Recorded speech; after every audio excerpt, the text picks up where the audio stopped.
People, welcome back to Premier League Unpacked and welcome back to the show. It has been a while. We're here with the guys. We got my guy Bish in the cut, repping Manchester City. What you telling me, broski? You good? What's good? Good to be back. Good to see all of these brilliant people on the panel. Good to be with you, my guys. International break finally done. Back to football. We're here. My Yeah, brother, man.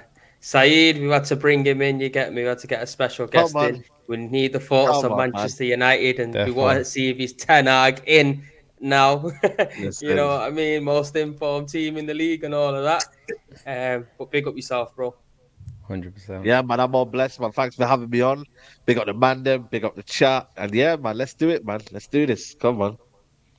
Yeah, man. I want to say as well, big congratulations to Patrick for putting some content out on his channel. So big up to yourself. Finally. Make sure you go over there and subscribe to Patrick's channel. The link will be in the Love description that. below, as will all of the mandems in here as well. So make sure you go and show the same love and energy that you do for Patrick for everybody as well. And smash a like on this video. But big up yourself, Patrick, man. We've been waiting for Yeah, it. yeah, yeah. That's it. So yeah, man, I've got like a really good response and reception. So I'm already up to about 460 subscribers, and I've just started the channel, Come so on. that's really cool.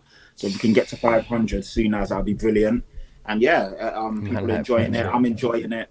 The thing is, everyone was telling me to put stuff out, but until I Mm. felt like really doing it and committing, I knew I'd just be kidding myself. But now I feel ready to do it, and yeah, I'm having fun. And as I start building, I'm going to get more people on. But for now, it's just me, quick, short, sharp segments. So anyone that likes football chat, any Spurs fans or people, even if you just want to tune in to laugh at us at the moment, by all means, you're more than welcome. Come join me, subscribe to me because I don't have a set time. I just go live whenever I want to. And yeah, all good. But yeah, shout out to Frenzy, obviously, because he's Do always you been know what? supporting me Yeah. in the background. So Do you know yeah. what? Yeah, I have to say this. I feel sorry for you a little bit. You get me because man took all this time to build up the courage and the energy when Tottenham were on top to go and put some content out. The moment he does that and he's on top of It's his mad, game, isn't it? his Crazy, manager dropped it off for him, crazy. man. It's mad thing. More to talk about, though, innit? Nah, Yeah, it it's all is. good. Yeah, Big up exactly. yourself, though, Patty. Big up yourself. And we got Roms as well, repping Liverpool. I told you, man, about Liverpool this Looking season. You get smug. me? He's now a Looking believer. smug. Roms Looking a like Trent believer now. You get himself. me? Looking like Trent in the flesh. You know what, Prem? You told me from the jump, but I just needed to see some more consistency. I'm seeing it now. We'll chop it up, but I can't complain, man. The point away at the Champions, we'll get into it, but I can't complain. Can't complain. Nah, say no Come more. on. But look, obviously, we've had a eventful weekend of football or whatnot, but we've not been live for a little bit. And something me and Bish was discussing off air as well. We did want to bring up the points deduction from Everton. I know a lot of people have discussed it, but I don't think we collectively have discussed it and give our opinions on it because this is something big to happen in the Premier League. I think it's the biggest point deduction in Premier League history, and we can look at it from many different ways. And I just want to get your point of view on it first of all, because I've been wanting to speak on this for a while, man. Because I know even today, Everton, I think they've appealed their charge and they are looking to get it reduced as well. And I think there might be some significant claims that it's possibly likely to happen for them as well. But Bish, man, Everton, do you think they've been done dirty a little bit? I do, personally, I do. I think they've been done very dirty. I think, I mean, my thoughts, I've said on this channel before, my thoughts about some of the financial fair play stuff. And I think that, I think this latest body is called something like profitability and sustainability or something like that. So the notion is that these rules are around clubs being run in a kind of economically sensible and sustainable way. I mean, first of all, that's a complicated thing to assess because Saeed to the left of me or to the right of me, depending on where he is on people's kind of arrangement, has been talking at length for forever about the Glazers and the way that they're mismanaging and misrunning United's club. But because of the machine that United is, because of the revenue that United create, and because of the kind of financial loopholes, if you like, that the Glazers have utilised in terms of where they take the money from, where they kind of leave money in, the way they leverage money against the club. United have never fallen, well, to my knowledge, fallen shy of the financial fair play rules. But at the same time, they've got an owner that's running the club into the ground. But then you'll have another club, like say City, for example, who are currently fighting all kinds of supposed breaches of the financial fair play rules. But we've got an ownership group that we can see is not only sustainable in how they're running the club, but has built the club up to be a much more financially healthy club, has invested in infrastructure, has built the club up in a way where it could last for years beyond that ownership, even if they were to leave tomorrow, because of the way they've invested money. I think with Everton, it does sound like there were some mistakes made by ownership, but there was also some political stuff that happened. I think one of their owners had their assets seized. Maybe, I can't remember if it was a Russian owner that had their assets seized or if it was a different nationality. Was it? So there you go. So then we get into the politics of, you look at the whole situation that happened with Chelsea, and Chelsea kind of being taken and resold to somebody. Even the Chelsea situation, you look at the way that Ted Bowley's running that club over there and some of the deals they've been doing and these extended contracts and the loopholes that certain clubs are afforded or are able to do, either because of their existing position or because of some of the people that they have in play. And for me, I just don't think that these rules are about making the Premier League more competitive. I think the Crystal Palace owner was on Gary Lineker's podcast with Alan Shearer and Gary Lineker. I'd definitely recommend that as one to listen to if you didn't listen to that episode, because it's interesting hearing an owner speak on it, and he's quite down to earth whilst obviously being a high level guy. But yeah, I've seen that. It's pretty good.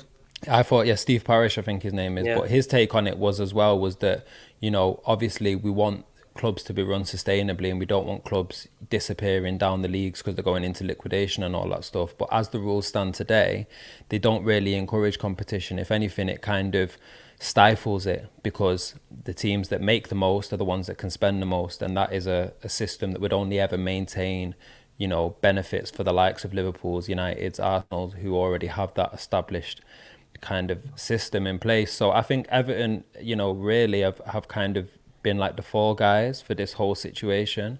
I think 10 points is super harsh. I think if they get relegated, that's only going to be worse for them financially and in terms of the sustainability. So I think they probably will win the appeal, and I could imagine getting moved down to 6 points or 5 points. I think that people within the corridors will have heard that most people have been saying this seems harsh or seems a bit unfair, but I don't think they'll have the point deduction removed altogether.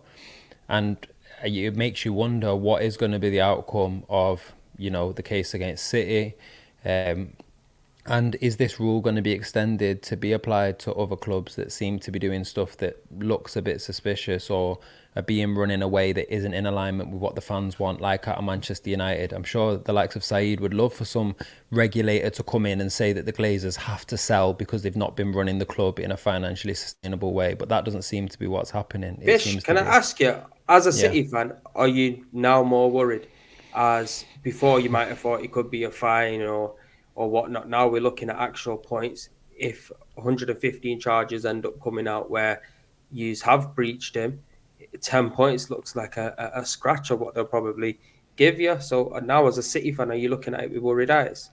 There's two sides. I think on one side, I just don't want the headache of them coming out with something that I feel strongly isn't, for all the reasons I've just said, isn't fair. I don't think these punishments should be footballing punishments if the rules and the regulations are around financial decisions, especially if it's not financial moves that have given a club an unfair advantage against other teams. But with that being said, in terms of them taking away points or taking away trophies, as gutted as I would be, I was there. I lived them moments. I was in the Etihad when Aguero scored. I was there at the Champions League final, whatever it might have been.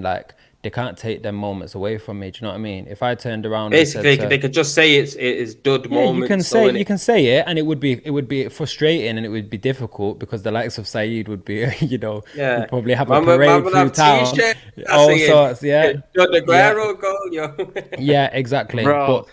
But the moments wouldn't be gone, and that's why I think it would be silly to retroactively hand out trophies. I know Rio Ferdinand was joking about saying, give me my trophies, I'll take them, I'll take the medals. But the reality is that you take it just for the stats, but it's not going to feel like it's not going to suddenly feel like you won the league that year. You'll know that it's kind of like That's why I wouldn't a take loophole it. win. That's So why I wouldn't take it. I don't think anyone wins. I think, you know, United players and fans will say, yeah, we'll take the extra trophies, but there'll always be an asterisk over them taking them anyway, and it's just a bit of a, you know, I'm not really sure. I think if anything, come with a massive financial penalty against City and take that money and invest it into grassroots football or put it into a pot for clubs that have been hit But by is that COVID and stuff like fair, that. though, Bish? Is that Pardon? really going to teach them a lesson? Because say, for example, you hit Man City with £100 million fine or £200 million fine. That's These changed. guys are billionaires. You get me? These men Well, are the going to look question at is, us and think, but what? also the question is, what is the intention of what we're doing? If this is about the financial sustainability of the footballing pyramid and all this other stuff that they're talking about, then I don't know whether it's so much about teaching a lesson as it is about kind of, yeah, making a point, and if you've breached something, you have to be punished. But I just think that if you were to take 200 million from City and you then spread that out at the lower levels of the footballing pyramid, like imagine how far 200 million would go if you spent that if you handed that out from League Two and down, or, you know, the National League or something like that. Nah, It might be I nothing do to get them, that. but it would be huge But then to. what? But then what? Where does that stop City from saying, right, oh fuck it, we'll do it again anyway because we don't mind giving another 200 million. But then is that fair on the rest of the clubs in the Premier League that are not as rich as Man City?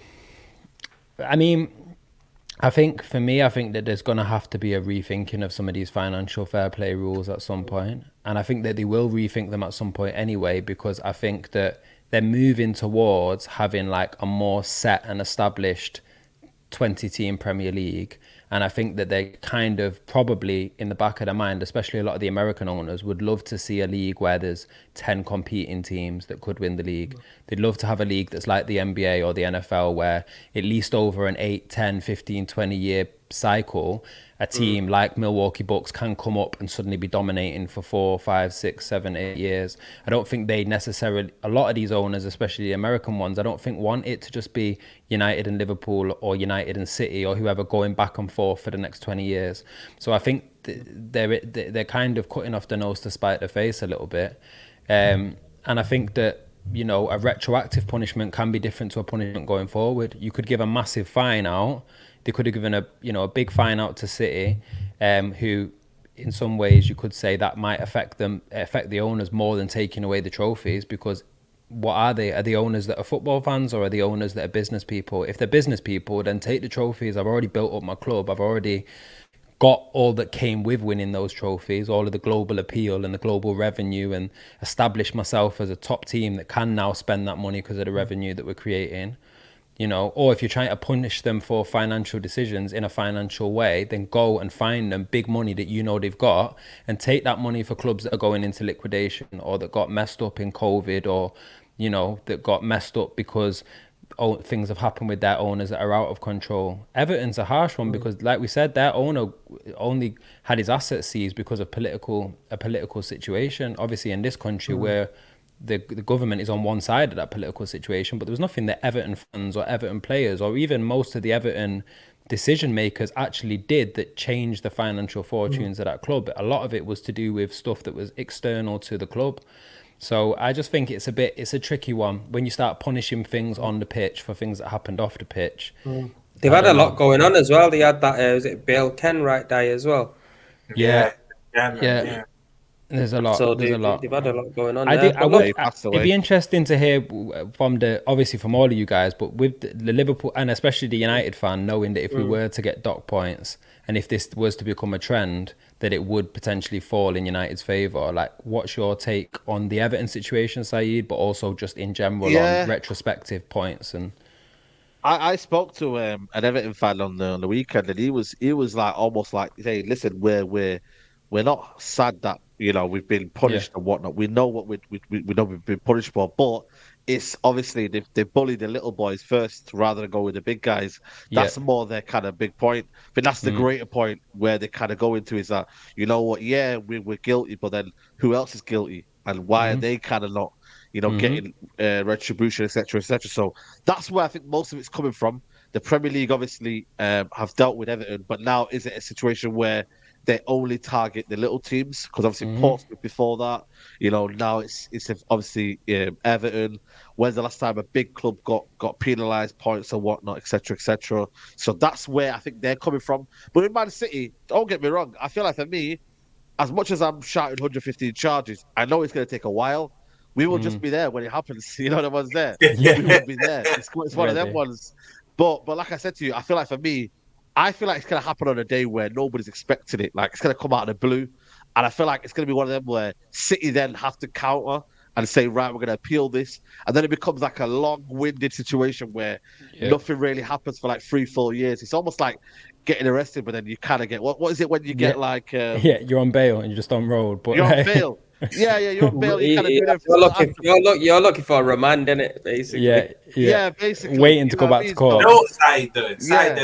There's context to it because I know the Everton's fan who's speaking to you is kind of saying, "Oh, they're bringing the little boys first," but we need to put this into context. City are denying that they're in the wrong, right? They're saying, look, we got proof. Everton's actually admitted they've done something wrong. Therefore, there needs to be a punishment. But I do agree with Bish. I think 10 points is a bit excessive. I think 5 would be all right. But 10, crazy. But you know what? They're silver lining this because if we go back to the football, the teams around them are shit anyway. So it's not really going to affect them. Yeah, this would be the season to do it.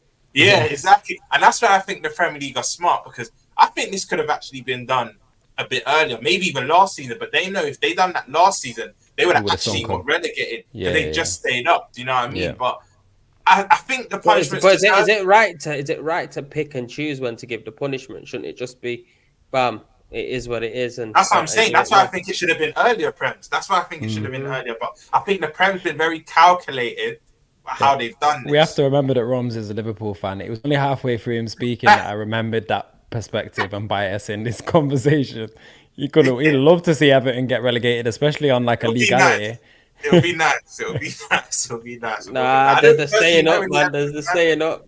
Man. I mean, the clubs that tried to sign up for the Super League, and I think who was it with the main guys? That was mostly, I think, United and Liverpool.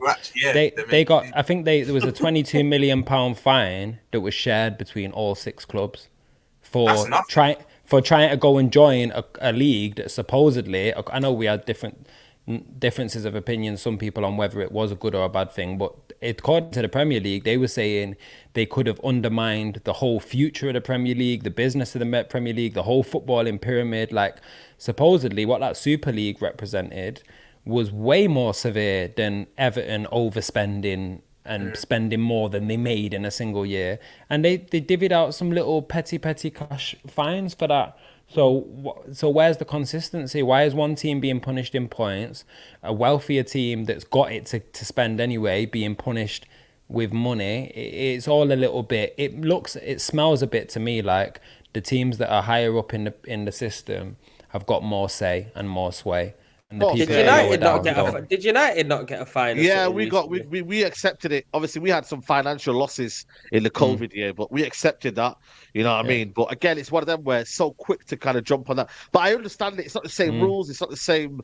You know what I mean? That's the problem. Yeah. But the thing is, though, they need to kind of almost, I don't know. Yes, they put the charges out there, but it's got a bit quiet now. Now they need to kind of elaborate and maybe speak out, communicate to Everton that don't worry, we're going to be dealing with Man City as well. If they communicate with Everton, and they say we're going to deal with that and communicate with clubs, then maybe clubs will be like, okay, fair enough. We've got a system where we know it's all fair. But right now, it's so skeptical. Everybody doesn't know where they sit in that regard. You know what I mean? So there's also this weird thing with the Premier League as well, where apparently you have to get 14 teams to vote on something for it to pass. Yeah. Or vice versa. So I think there's been situations where you've had the majority of the Premier League being against something. And if you've got 6-7 clubs, well, it would have to be more than 6. If you've got 7 clubs or more that want to resist something or want something to go through, they can kind of force that through, even if... So, for example, if the top 7 teams, the top 7 richest teams in the league, don't want a bill to go through that says there's going to be a salary cap, then they can just block that every time. And that means that even if the other 14 teams in the Premier League, plus all the teams that have just dropped out, the other thing is, if you've dropped out of the Premier League last year, you're now not at the table to vote on something, even though you might have been in the Prem for the last 6 years and might bounce straight back up and be in the Prem for the next 5 years. So should it even just be the Prem voting on this? Should it be Prem teams current and any Prem teams that have been in the Prem the last 3 seasons? Like, why is it that, again, that's another thing that privileges those teams that never get relegated, because you've got more voting power, you've got more say. So a lot of it stinks to me of just maintaining the status quo. And I think that there's a lot of teams that are probably quaking in the boots about the likes of Newcastle, City, teams that are just going to get bought out and bring. I mean, Chelsea have been that for a while, but teams that didn't have money, that are suddenly going to be injected with money, oftentimes non-British, non-European money, which is another conversation for another time about how they feel about people from other parts of the world coming over and having control over something that is a massive economic force in the UK. Like, the amount of money that the Premier League produces isn't like some little drop in the ocean. Like, it's a substantial part of the money that's produced in this country. That's how big the Premier League is at that point. So I think it's complicated, it's political, but I don't know. I do feel. Do you know what though? Will they stay up? I do. Yeah, I think they will. I think, to be fair, I think you summed it up pretty well, to be fair, and you kind of covered it on all bases. But before we move on from this Everton situation, I do want to get Patrick's thoughts and opinions on it. But look, we touched on the deduction, Patrick. I think it's going to happen. I think Everton's fighting that it's, I think, 20 million loss over the course of 3 years rather than 1 year. And they're trying to go in at that angle. What do you reckon? Like Bish just said, will they stay up? Will they get the points deducted? And are teams like Chelsea and Man City now going to really have to think twice about things? Yeah, I mean, it's a tough one, isn't it? Because Everton only had one charge where Man City have got 115. So the magnitude of the difference is outstanding. But also as well, I don't know the ins and outs of Man City's charges. I don't know how many are football related. I don't know how many are like financial related in that sense. So I guess it's a completely different story. So it's hard to judge. I mean, just because one club is going through something doesn't mean another club is going through the same thing. In terms of staying up, I do think they'll stay up. When I look at the teams around them, they are much better than them. This year was probably crazy because if it was last year, they would have been gone. Even a year before, they would have been gone. But this year, somehow, they've caught a bligh. You look at, I mean, Luton are doing okay, but realistically, over the course of the season, they'll probably not be strong enough. Burnley look absolutely shit. And if it wasn't Vincent Kompany, who's obviously Vincent Kompany has got a lot of respect. He's a Man City legend. Everyone liked him in terms of his young career, but he's just not cutting it in the Premier League, man. He's not cutting it at all. And then there's other teams. So Everton look like they'll be okay. Sean Dyche has actually got them playing a decent brand of football. Calvert-Lewin looks really good. I've liked how he's come back from injury. He's looking sharp. They've got a few good players there. They'll probably be okay. So it's probably the right time to take that hit if you're going to take it. I understand Everton are fighting it. Realistically, the Premier League is set now. I don't see them really backtracking because it just shows weakness if you then give this. They must have thought long and hard about handing this out, and then to then backtrack on it, it kind of shows that you're not serious. So I think it will stick personally. I can't see them changing it. What's the point of giving it in the first place? It does show that the Premier League are now trying to take things seriously, but it's too little too late.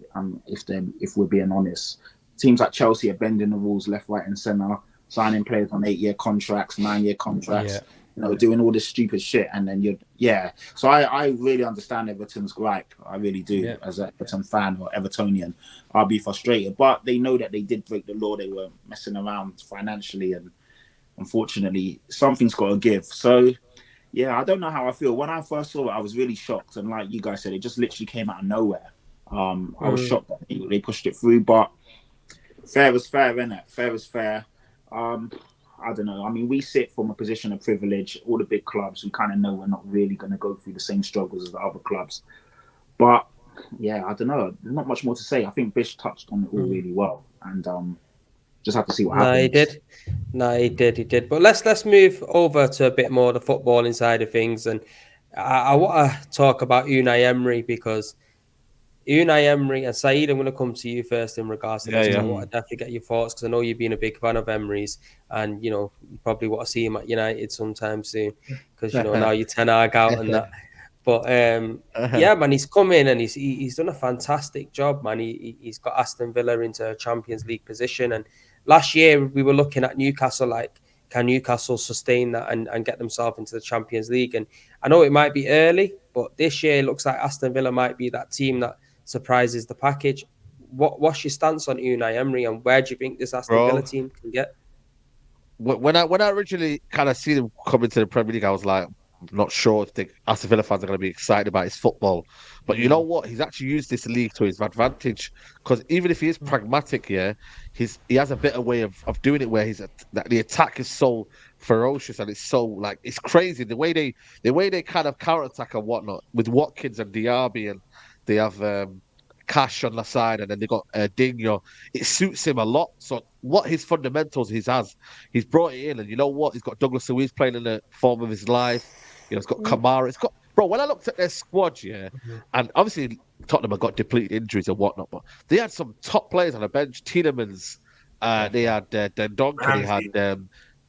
had Ramsey. Ramsey. Bro, they had there's a couple of other players I think they had there that was like, Bailey. wow, okay. Bailey. Bailey, yeah, on the bench. Bailey. Like they had some like game change on the bench. You had there's a couple of people on there that I was like, you know what, man, they got a decent squad, you know. They could actually, for me, may last for the whole season, because they can play a different team in the Conference League and then play another team in the Premier League. So you know what, man, fair play to them. I think for me, they deserve everything that they get. And you know what? They're fourth for a reason, man. They've been on point. People talked about their away form being a bit sticky, but now he's only lost, I think, Liverpool, Newcastle, and I think one more other team. I think they drew maybe a couple of others, but you know what? At home, again, unbelievable at home as well. You know what I mean? I think they've unbeaten at home. You know what, man? They're a danger. They got scorers on the pitch. They got. I know their defense is crazier, but that's only because of Unai Emery how they play. They play a high line, so the reason why they do everything is because they kind of like it's everything is self-inflicted really, because obviously they're trying to do everything by playing that high line. So now Unai Emery, I know a lot of people doing the revisions about Arsenal, why didn't that work and that. I think Arsenal, when it's a big club, yeah, expectations are different, isn't it? Like he wouldn't be able to get away with the high line maybe at Arsenal, then they will get tormented.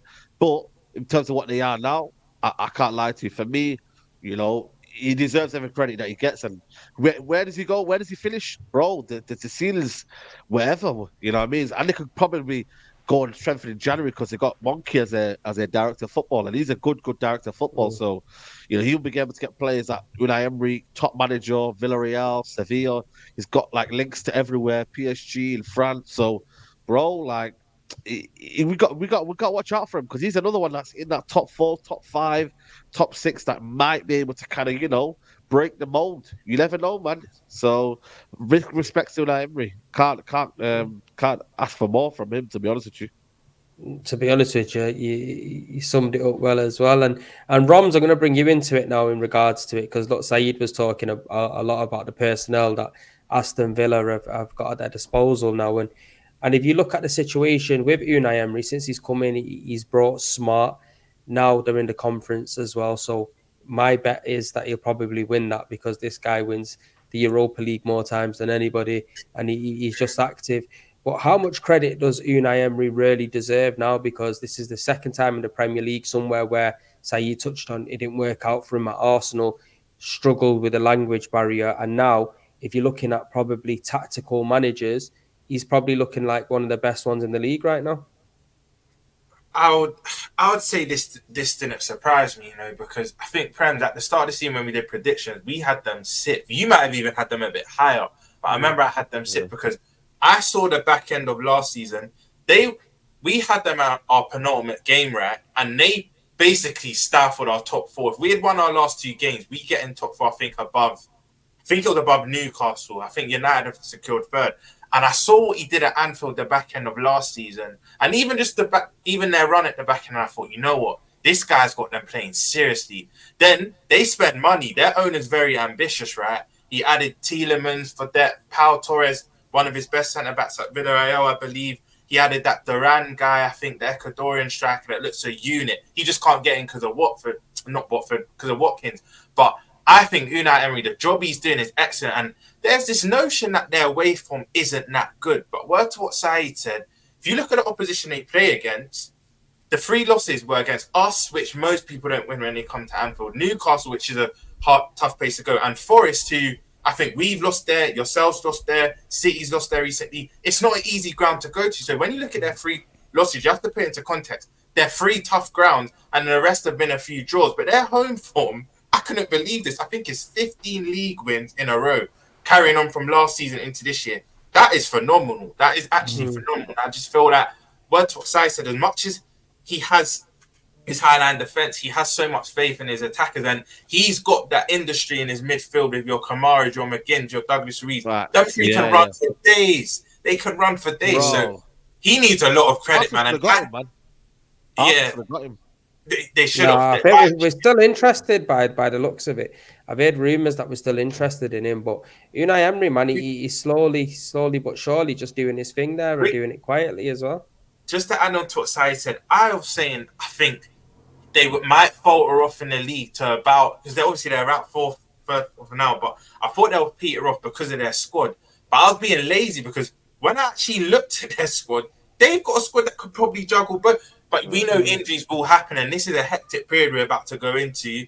We have to see. But let's say they get out of this December period, Christmas period unscathed, and they still have that squad. They could probably juggle both. A top 6 finish in Conference League for them, that's an amazing season. Their fans have loved that. So, yeah, man, I think he's done a really good job. He's done a really good job at them. No, say no more. Patty, look, yeah, man, we've heard it with Roms. He said that top 6 finish. Therapy time. Top 6 finish. Top 6 finish, yeah. Look, if he's in the Europa League for me, Unai Emery, I think he takes Aston Villa to win the Europa League. But look, man, these man have just inflicted the 3rd defeat on you guys. I know it's not probably the nicest thing to speak about because you must be in low spirits, but you could probably tell us most about Aston Villa right about now. What did you see from Unai Emery's side? The thing is, I like Unai Emery, but I'm going to go against the grain here. I saw a manager that didn't really do that well, if I'm being honest, and he was quite naive. And you guys are talking, and I agree that Unai Emery's done a fantastic job, but they weren't good yesterday. Like, we have a depleted team. We have 6 starters out of the first 11, and then Bentancur, they were dirty yesterday. They were time wasting. They were leaving, fouls on players. They were leaving one on. What they did to Bentancur was disgusting. I don't know how he didn't get a red card for that. That is criminal. That was. I'm sorry. That was not a red card. It was late. No. Sometimes the sign of good teams, then, Patrick, if you know the dark arts. And the force of the tackle was not like that's a red card, man, all day long. I don't understand. You know what it was, yeah? A lot of people have. You know what it is, yeah? I get Bentancur's been out for a long, long time. I think that's where most of the emotion comes from. No, but it's not emotion. It's nothing to do with Bentancur. No, I think it is. The tackle was late. The ball had already gone. It was. But was it reckless though? Was it reckless? It was just out of time. It was nowhere near the ball, and it was bad timing for me. That's a red card, man. I'm sorry, that's a red card all day long. There was no intent to play the ball. I think it's bad timing. But I think it's one of them kind of just a normal yellow card. But if that was a red card, then we're going on and like everything could be a red card. Then every single tackle we do. I'm not being funny, but the Curtis Jones tackle, where Liverpool was cleaner than that, and he got sent off for that. The VAR looked at it. And they gave it. So how is that? Like, George was telling me apparently he's done this before. Apparently he's done it to Doherty when he did it to Doherty last. He's dirty. He was doing it all game. He was leaving it. I'm not saying he's not dirty. But was it red card worthy? I'm not sure. Yeah, because you've got to protect the players. If you're allowing stuff like that to happen and the same guys are continuously doing it, then something's got to be done. Like, that's a red card, man. I'm sorry. And, but that's down to the referee then, because that's what I'm saying. I might be an old school player, but I'll make sure I leave one on the player. Do you know what I mean? Yeah, if they play against me until I get told not to. You know what I mean? Yeah, the referee didn't manage the game, man. But yeah, saying all of that, the fact that we had 6 players out and we were still the better team, and we should have won that game. And we had so many chances, we should have won the game. So all of this chat about Unai Emery, to be fair, I don't know. Like, personally, I think he's a good manager. I don't think he had a good Someone game sounding a yesterday. bit salty. No, Patrick, I'm not. I'm coming I from was a at the place of game. the season as a collective, not yesterday. I'm talking about United. No, but Yeah, I'm saying, collect. But Yeah, but yeah, it yeah. but it is That's what good. I'm thinking. It is worth us touching on the game though, because I agree with everyone about how good Unai Emery's been, but I did actually think that Tottenham Yeah, kind they of battered them. They battered them. yeah, and Tottenham they battered and I don't want to say they bottled it because, like you said, they had 6 players missing, but I think that a full strength Tottenham side probably would have beaten that Aston Villa team yesterday, based on how well they played with that 60, with 6 men out of the team. So it is because right now all of a sudden Aston Villa are 4th, about 1 point off top or something, or 2 points off top, having just beat Tottenham. And when you take that and put it with how well Unai Emery's been doing, like, it would be easy to feel like, yo, maybe Villa and Unai Emery are better than Tottenham and Postecoglou, or better than some of these teams in the top 4. I do think that they're a serious side. I absolutely agree with everything you guys said. I think Saeed made a really good point about the way that they're attacking. It is weird. It's like it's not necessarily attractive, but it's like it's very intentional and very deliberate, but quite ferocious at the same time. Ollie Watkins is a big part of that. I mean, what a player he's turning into.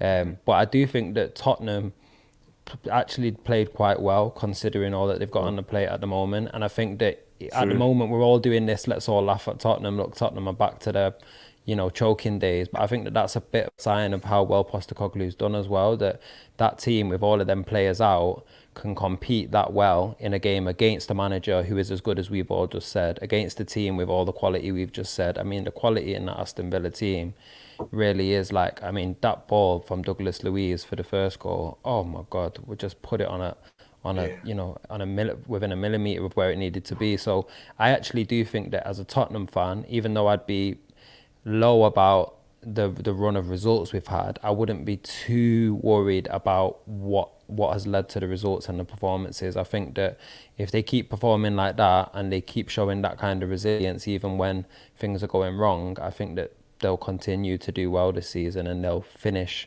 somewhere thereabouts. And it looks like probably the Premier League are going to have 5 teams qualify for the Champions League this year, which is something I'd only learned a few days ago. So that's something to really bear in mind, is that, do I think Tottenham will make the top 4? I think they probably still will, but make the top 5, I'd say almost certainly, with the quality that Postecoglou's showing. So you look a bit down and frustrated, Pat, but I don't think it's all bad.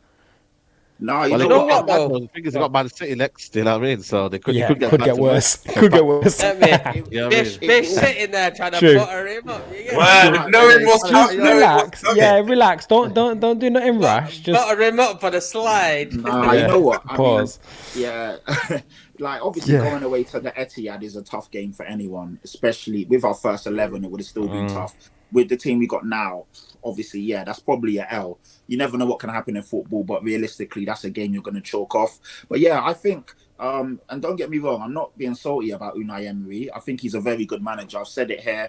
Even to my Spurs fans and friends that listen in and tune in on the podcast I've been on, I predicted them at the beginning of the season to finish above us. Obviously, I've revised that now, but I rate Unai Emery highly. I think he's one of the best managers in Europe.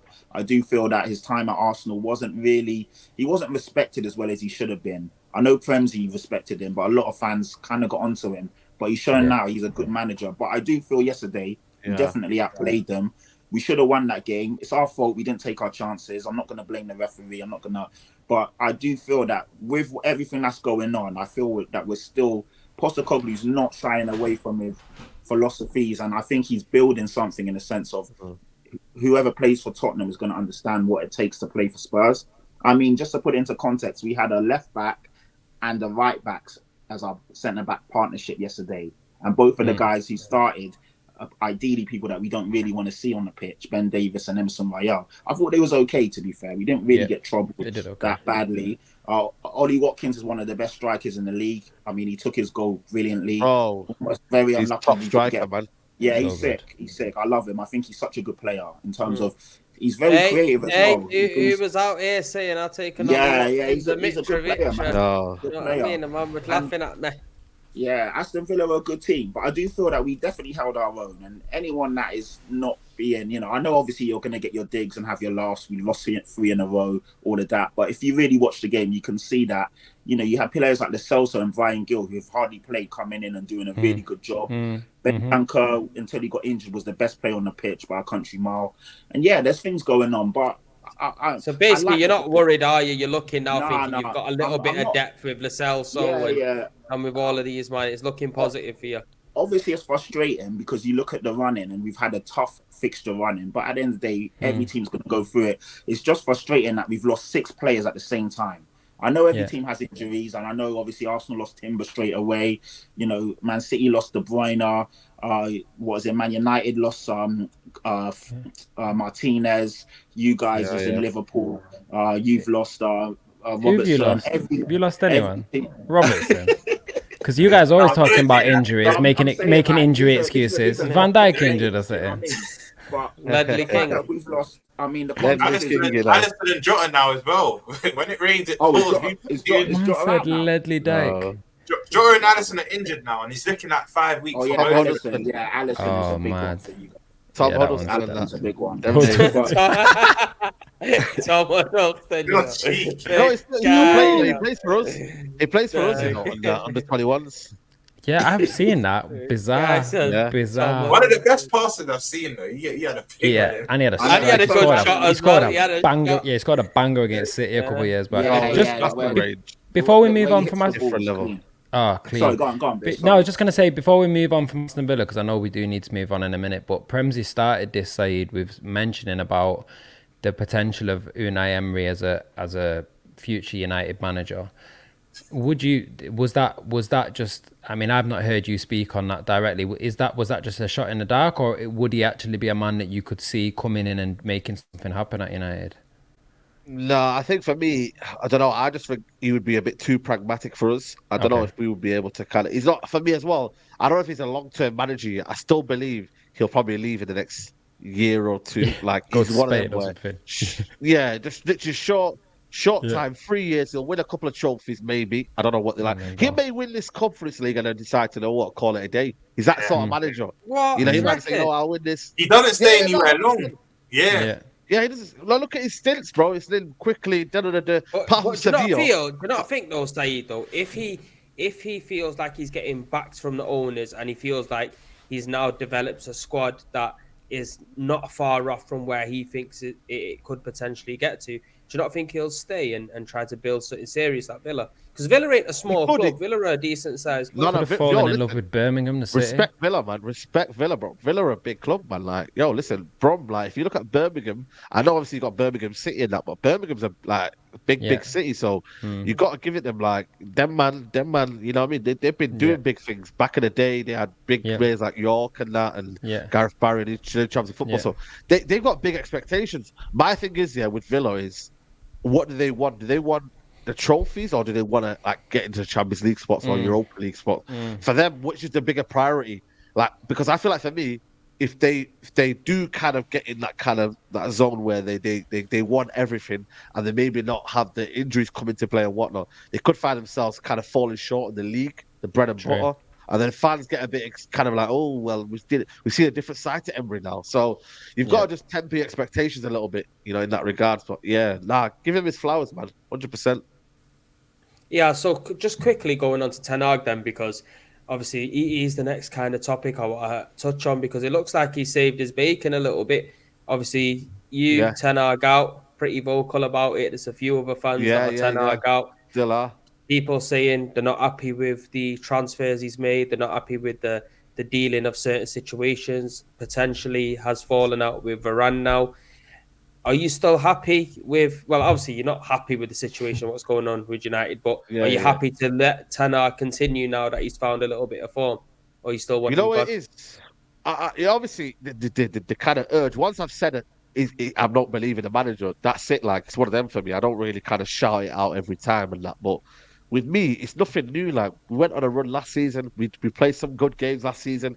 Overall, it was our style of play and whether we knew what direction we were going under. Like we had an identity. I still think when you watch Man United, there still isn't an identity. We're just winning games, and there isn't kind of a clear Yeah. kind of idea as to where we're going. Same as Moments last of season. brilliance. So Yeah. yeah, moments of brilliance, and then it's kind of like because Everton could have smacked us up in that first half, and So they I was didn't. just But about I'll to give say that. that Yeah, first half, they if had they had a chances. back They had clinical chances. player, They had chances. Yeah. they could have. So I feel like for me, it's nothing that I don't know of. Like everybody's trying to say, "Oh, United they're on the form." Listen, we were winning games last season where we went on a run where we were unbeaten for like so long. Like that is calm. But my thing is, yeah, we want to see more than that. We want to see bigger than that. I think that's my Yeah. kind of key idea. I want to see more than that, have an identity. And this is where, for me, this season, we get top five. That was always going to be the target, top five. But for me, what's greater than that is to have something that would be like, you know what? At least with Arteta, yeah, I get it. Like he could have been sacked here, but you could see what he was trying to build in it. You could see what he was trying to do in the background. But obviously, it wasn't shown on the football because you finished eighth. Sometimes you can finish. We finished third year, and it still feels like there's nothing to show for it. Like there's not really like you can. We've not kind of understood what Ten Hag's about. Whereas with Arteta, he may have finished eighth, but he still could see his style of play was there, and it's kind of continued on the trajectory of where you are now. So I don't know, man. I just think for me, it's one of them where I still think there's it's a long season, man. It's a long season. So yeah, we're winning now, and I'll give him his credit and whatnot. But I feel like for me, the bigger picture, I still don't think he's won me over in terms of what we're trying to do, man. I still think he's a bit of a clueless guy. I really do. He's stubborn and he's clueless as well. So yeah. That's saying no more. Roms, Love look, to hear it. United, look, as much as we might not like them and we've got our rivalries, they're a massive football club. And for me, I feel like a club of United stature should really be going out there and getting a manager of the caliber of an Ancelotti or somebody that's really high up in the game, because I don't think this is going to work for them to kind of just keep spending money, making mistakes in the transfer market, even if they're young or not. Obviously, Saeed's had to go. People just have to let you know he's got a show to be on. Big Six. Make sure you go check. Oh, actually, we're going to be playing this after the Big Six anyway tonight. So, but yeah, Roms, where do you stand on that? You know what it is? It's with United, it's kind of damned if you do, damned if you don't, because they've kind of gone down that route of the big managers, the Louis Van Gaals, the Mourinho's, and it's not worked. Then they've gone for more like a stopgap approach with Oli. Now they're going for me more of a project manager with Ten Hag. But I know it's cliche, and I know we say it every week, but until the board change and upstairs change and they get actually football men in place and build the infrastructure, it's not really going to change. Even if they get rid of a Ten Hag, and I spoke about this to Said many times, they could bring in a household name like an Ancelotti and whatnot, but they might steady the ship for 3-4 months, maybe even win a little trophy like Ten Hag did. Because people forget that he did win a trophy last year. Trophy in your first season, you've got to give a manager somewhat credit. But they'll steady the ship for a bit, then the cracks will appear. Then they'll want certain players that the ownership won't back them to get, and then all these cracks will start to appear. So I actually feel, and I'm not just saying this trolling, I know I'm actually speaking objective here, they actually should just stick with Ten Hag for now, because you could say they have no identity and whatnot, but they are getting the points. And I actually think United this season, they're going to keep doing this, not play well, but just scum a win, whether it's a bit of Bruno individual brilliance or a McTominay last minute. I feel like they're going to go one step forward, 2 steps backwards, and they're going to keep repeating that. So they're just going to keep their head just above the water. But in terms of getting a new manager, personally, I think they're damned if they do, damned if they don't. I think they should just stick with Ten Hag, to be fair. That's my view.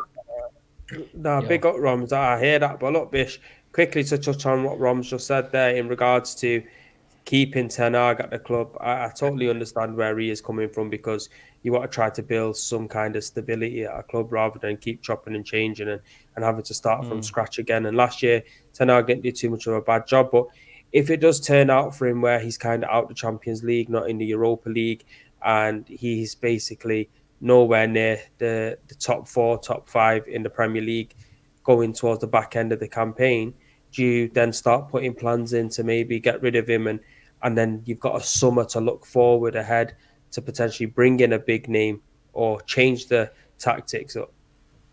Yeah, I'm increasingly feeling like he might not make it past next summer unless he does something super special.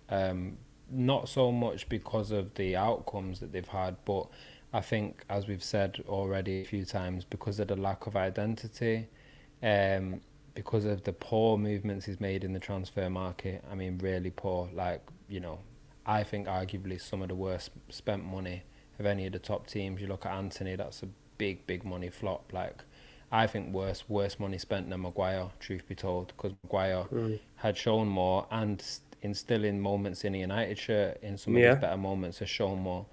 But also I think just increasingly his inability to kind of just like manage personalities and this destructive kind of impact that he seems to be having on certain players, like the situation with Sancho, now the situation with Varane. I think at the time when we saw how he dealt with the Ronaldo situation, we all kind of applauded him and felt quite positively that he'd kind of stood up to, this big superstar player that was just throwing his weight around and stuff.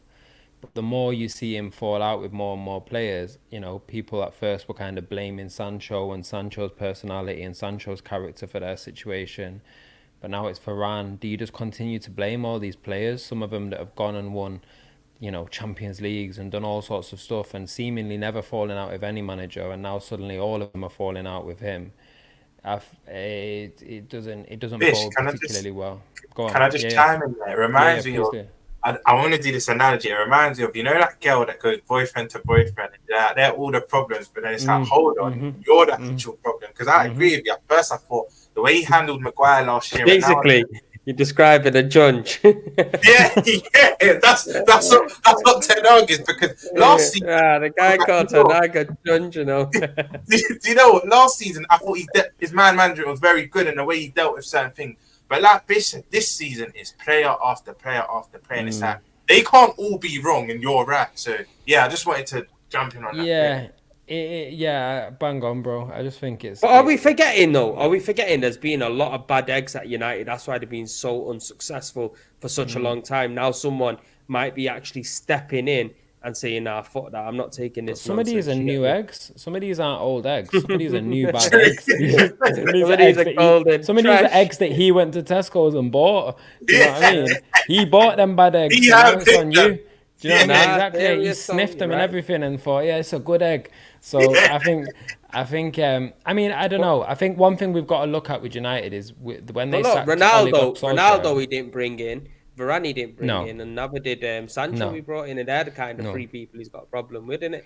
No, it's true. I think you look at the situation that they had with Ole Gunnar Solskjaer, where they got rid of him in the middle of the season, brought in this, other dude, can't even remember his name, Ragnarok or whatever, brought him in. He had a nightmare of a time. They ended up doing worse than they did when he was there, and now you've had more chopping and changing, and you've had all of the kind of chaos and negative publicity that comes with it. I think getting rid of a manager mid-season for a big club should be saved for worst case scenarios, or for Roman Abramovich, who's not about anymore anyway. Do you know what I mean? I think beyond that, I think as a big club you need to move with a longer term vision. Smaller clubs, it's a bit different, because sometimes you can get rid of a manager when you're in the relegation zone and bring in Roy Hodgson or something, and he'll make you safe, give you a 10th place season and give you something to build on. Whereas for United, if they get knocked out of the Champions League and they're already out of whatever cup here and they're not going to contend for the title because they're too far behind, then what are you going to gain by bringing in a new manager mid-season anyway? I know you weren't suggesting that, Premsy. I'm just adding that into the mix, that they're not going to get relegated. So now it's like you're bringing in a new manager for what? Just to hopefully finish the season better than you started it. The new manager can't come in and get you back into the Champions League. So you might give them a bit more time around the training field. You might have some of them ideas about them having more time. But if that time comes with just more drama around the club, I'm not convinced that it's a positive thing. They're either going to have to get rid of Ten Hag next summer, or they're going to have to back him so strongly and visibly that they literally get rid of Varane, get rid of Sancho, get rid of anyone that he's had a problem with, and really just say, right, this is our man, and anyone that don't mess with him, you're out the door. Do you know what I mean? I don't think they can keep middle ground in it, because he's starting to look like the club manager version of Gareth Southgate. Like, how is Anthony just getting bare minutes, but then Sancho's sat on the bench when Anthony's not doing nothing? Do you know what I mean? All of that, like, I've got my favourites, so I've got my guys that trust. That only works when they're doing well. When Gareth Southgate was like, yeah, I've got my guys that I trust in, don't matter what's going on at club football, then that's great when you get into semi-finals of competitions. But then when you start to not play so well, and then you start to have certain guys like Maguire that can get in the team every time, but then other guys like Sterling that are getting left behind, then you start to see the cracks and people start to question it. And I think that's starting to happen with Ten Hag now. People are starting to question a bit of the logic, starting to question why certain guys can't seem to do no wrong and certain guys get publicly, shamed and all the rest of it. And I think the only way that he holds on to his job next season is if they maybe if they win another trophy, or if things start to click in a way where we can all say visibly, okay, something's happening over there now. They've got rid of this guy, they got rid of 2 guys in January, and they've started to play a slightly different style of football, and they've got a few players in that he needed to play his kind of way of playing, and but some of these excuses ain't gonna fly after a certain amount of time. You've brought in enough players now that you should have been able to build the brand of football that you believe in, and it's not happened. So nah, definitely, he's definitely declined to 110%. But look, before we wrap it up, I'll give the last word to Patrick in regards to this Ten Hag situation. Bish has already just touched on it in regards to, will Ten Hag be there? Maybe if he wins a trophy, he might stay there. If he gets his shit together and they see a style of play, he might stay there. What do you think? Do you reckon he can get that together? I don't know, man. If I was a United fan, I wouldn't be happy. I'd be basically in the same camp as Saeed. Like, yeah, they're kind of like shithousing their way to wins. But when you watch them, there's no style, there's no identity. It's horrible football, if I'm being honest. Even yesterday, they beat Everton 3-0. And obviously on paper, it looks like a convincing win. But if you watch the game, Everton were in that game up until Ashley Young gave away the penalty. Ashley Young being lazy, didn't need to do that. Everton were banging that game. And every game I've watched, essentially, they've probably been the worst team and somehow got a result. It's crazy. Against Wolves, they got played off the park and they won the game. Onana should have given away a penalty at the end of the game. He literally punched the striker, got away with it. We've seen them do so many things where they somehow caught life. And over the course of the season, that will catch up with them. Ten Hag looked really good in his first season in the sense of he was winning. Like you said, he got rid of Ronaldo. He kind of had, he brought in his players and it looked like he was onto something. But now I just think it's a mess. And it's almost like he's taken 1 step forward and 2 steps backwards. I still don't really understand what he's doing. He doesn't even know his best 11. Maguire, McTominay are now in the team and playing. Johnny Evans is playing. It's just a weird setup over there. And I don't know. I just don't see what he's doing, if I'm being honest. I don't get it. Like, I can look at other managers and I can understand where they're going, even if they're not getting results. You can kind of see it. But when I look at Ten Hag, I'm still confused as to what's going on. So I don't know. And it can turn very, it seems like at the moment he's always walking on eggshells. He's almost one bad result away from a crisis, even though they're winning games and they're kind of. Are we being a bit unfair to him though, Patrick, due to injury concerns that they've had for a while? I don't know. I mean, yeah, yes and no. Yes, they had injury concerns, but even then, when players aren't injured, he's doing weird things. Like Casemiro wasn't playing, Varane's not playing, Sancho's been exiled. McTominay and Maguire were literally on the chopping block, and now they're mainstays in the team. Like, I just don't get what he's doing. I mean, Van der Beek can't get a look in. It's just weird when you look at the whole ins and outs of the team. I just don't get it. So, fair play. I mean, they won a trophy last year and they finished 3rd. But sometimes there's got to be more to it. I totally agree with what Saeed's saying. I just don't know. I'm not convinced of him, if I'm being honest. But we'll see how things go. You never know. If they finish in the top 4 again this year, what can we really say? But I'm just not convinced when I watch them, if I'm being honest. I just don't see a brand of football. I don't really understand what he's doing at this present time. Yeah, say no more. And I think that concludes this episode of Premier League Unpacked, people. I just want to say a massive thank you for people Rams. That's what you get for getting a point at the Etihad. Yeah, man. The game, did we? That's crazy. Yeah, No, man. Nah, man. I there was a thought lot we'll to talk change on. it We up a didn't little touch on bit. Arsenal. Yeah, it's good. It's good. Yeah, It's Thought we'll good. change it up a little I bit. didn't want You to know, talk about trashy Liverpool anyway. you know, I could have Just give a Havertz a 5 minutes of fame and all of that, and Yeah. you know, give him his plaudits, big up to him. But I just thought, you know what, Premier League Unpacked. When I started the Yeah. show, me and Bish, we brought it onto the platform to do something different, and then we kind of strayed from it. And what we were trying to do is obviously talk about results and stuff like that, but the odd time actually talk about situations that are going on and talk about Unpack certain it. Yeah, different topics. You know what I And mean? teams that don't get covered as much and stuff like Yeah. that, like with the Villa So topic and that. makes Yeah, sense. for real. Because everyone kind of does the same thing, just so generic. What do you think of this game? And that? So, no, I think it's proper that you dissect. Is that the best overhead kicker we've ever seen? I've seen a million people discussing whether this guy you know what overhead though? kick is better than You're the Rooney's. bad boy gold.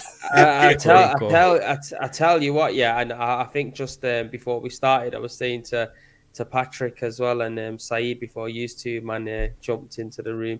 I was saying, for me, the Rooney goal was better. I'll quickly touch on it before we wrap up because why now not? you said it, I have to. No, set us up there, didn't quality I? goal, top quality goal. I think it's going to be one of the best goals this season. But look, for me, Rooney, he's up against the likes of Vincent Kompany, high pressure moment. And if you're walking down the street and you look at Garnacho and you say, look, this kid can do a backflip or this kid can do an overhead kick or whatnot, you're going to believe him in it. But if you look at Rooney walking down the street, no disrespect to Rooney, I'm not saying that he's big or anything, but his body frame wouldn't suggest that he can do that. Do you know what I mean? And you just wouldn't imagine it in a million years. And it took a deflection. Just to add on to what you said, the significance as well against your arch rivals, going for the title. I think they even won the title that year. Correct me if I'm wrong, Bish, but it just had more significance. I think Rooney's one just pips. I'm with you. I think Garnacho one's a bit reaction. It was a wicked goal. It will win. Wicked. Whatever they called it. But I agree with you. I just think Rooney's had more meaning. And like you said, his body, he shouldn't be doing that with his he was hench, man. He was a big lad. You shouldn't be doing that. You know what I mean? Telling you now. I'm a bit biased because I was in the ground that day and seeing Rooney's overhead kick. So it was. That's the day. That's the day Bish lost his hair. Yeah, literally on the spot. On the spot, my hairline just went went over my head. It kicked it over my head. It was mad, man. You got to give him his props. But people, look, we have come to the end of the show. I just want to say again a massive thank you to the panel, Bish, Patrick, Saeed, and Roms as well. Big up to yourself, love for putting the time in. People that are watching now, make sure you smash a like on the video. People that are watching later, make sure you smash a like on the video. Subscribe if you're new to the channel, and make sure you go and show love to all the man them. The channel links are going to be in the description below. Patrick has just started, so make sure you keep the love up and go and subscribe to his channel, people. But peace and love, and we'll see you on the next one.